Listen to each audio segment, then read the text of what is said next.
Hey, Professor Mickey, it's Orlando with my informative speech. Here's my note card front and back. Let's get ready to do this.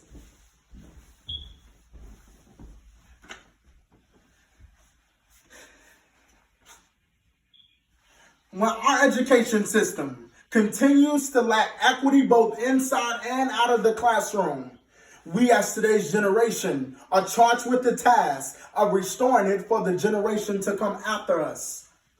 In this speech, I will discuss poverty levels as well as classroom management. My high school principal once told me that students care how much you know when they know how much you care. As an incoming freshman, that didn't mean anything to me. In fact, it actually went over my head, kind of like it just did you all, but that's okay. Because in the next couple moments, I'm going to inform each of you exactly what that phrase means.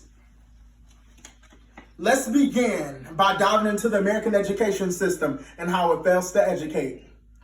I'm fully aware that each of us in this room has some knowledge of the American education system.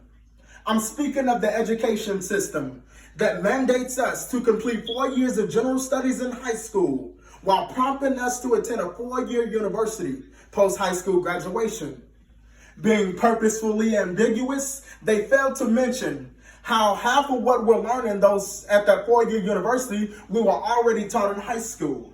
It sounds to me as if the system is more worried about us writing checks to go to college more so than asking themselves, did they truly prepare us for college? Political figures argue that in order to decrease equity and inequality and socioeconomic circumstances, access to education is essential. Betsy DeVos, Secretary of Education, states that America is suffering from an achievement crisis, and this is because of its ancient teaching, and I couldn't agree more. Because every day our economy is changing, classroom curriculum is changing, and even our minds change. So why not change the way that the system educates and introduce new material in a new way?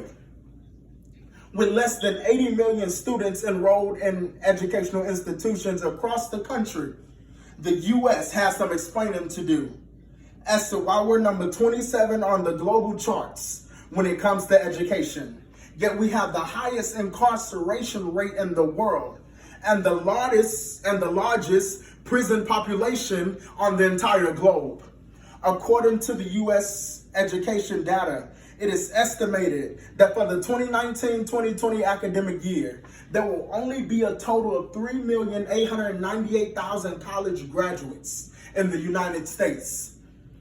That means that the remaining 72,102,000 students are kindergartners through juniors in college. But where's the data on the students who are scheduled to graduate this school year but won't? Where does that data go? Do the students end up in jail, in the prison pipeline, or living on the streets? Going deep into the data, 2,303,062 students will receive degrees in higher education are white. This information shows that our education system ungraduated minorities at an increased rate as whites. But it also made me wonder why that is. Of course, minority rates will always be less than the majority white rates because we're minors. But did you know that nationwide, African American children in America, 32% are arrested, 42% are detained, and 52% of those children whose cases are judicially waived to courts. Now that we discussed some of those key issues in the U.S. education system, I'll now explain how inequity and equality comes into this equation. Black male students perceive racism in society, racism in school, racism in teacher expectations to aid in the perpetuation that the student to prison pipeline has. This means that the student prison pipeline, which is the disproportionate tendency in young adults from disadvantaged backgrounds, African American adults, to become incarcerated because of harsh policies has affected the African American male since the beginning of time. All of these things are playing a huge role in the fact that less and less black students are finishing their education. But how can we expect them to when they're already set up to fail? Again, now having introduced in the first two examples, let us address one last issue. According to the U.S. Department of Education Office of Civil Rights, about 5% of white students have been suspended during their schooling experience, whereas 16% of black students have been suspended during their schooling experience. This means that black students are more than 3 times than likely to be suspended than their white peers. Having discussed the U.S. education system and the lack thereof, we can ask ourselves, what should we take from this? In conclusion, those 72,102,000 students who I mentioned, they are our future as well. They care how much we know as it relates to their education system.